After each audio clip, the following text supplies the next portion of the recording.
Okay, so this time we're going to look at stem changing verbs where the O in the stem changes to UE.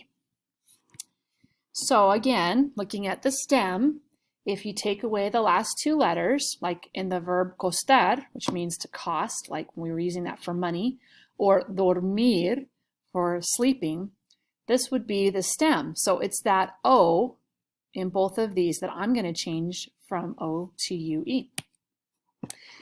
So the OTUE is a pretty good sized group of stem changing verbs. There's a lot that have that O changing to UE in Espanol. And that's the group we're going to look at today. So if, again, just like we learned with the other stem changing verbs yesterday, the O is the one that we're going to change, but we want to do the O that's closest to the ending. So if for some reason there were more than one O, then we would just pick the second one or the one that's closest to the end. But I can't think of any that do that right now. So anyway, here we go, moving on.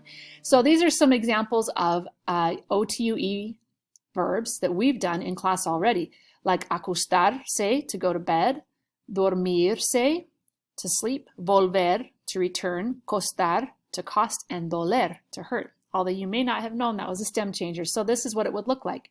Me acuesto, me duermo, vuelvo a la casa, cuesta $50, or me duele, like me duele la cabeza. So these are all ones that have that OTUE stem change. So again, do you change it for nosotros? No. So let's look at poder. This is probably the most used OTUE verb in Espanol.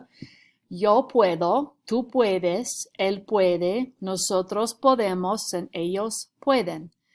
It's an ER verb, so that's why I'm using E endings on my verb. I'm going to take that O, change it to UE, so my stem becomes puede for every form except for nosotros, where I'm just going to use the original POD. See?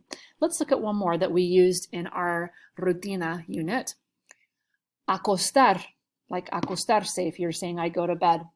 So again, I change that O to UE and it becomes acuest.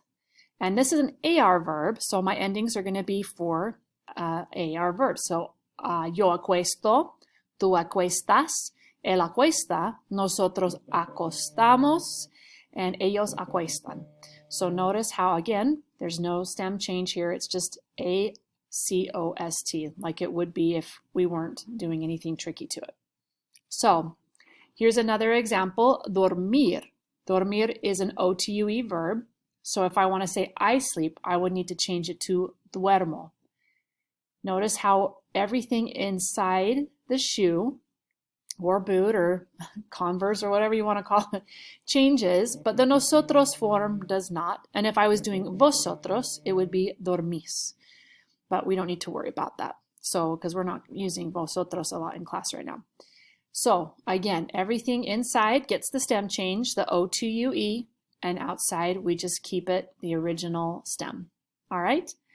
Bien, if you have any preguntas, go ahead and ask them in clase, but we're going to do an assignment on Canvas for the verb poder, to be able to. It's like, puedo usar el baño. Can I use the bathroom? ¿Sí? Adiós.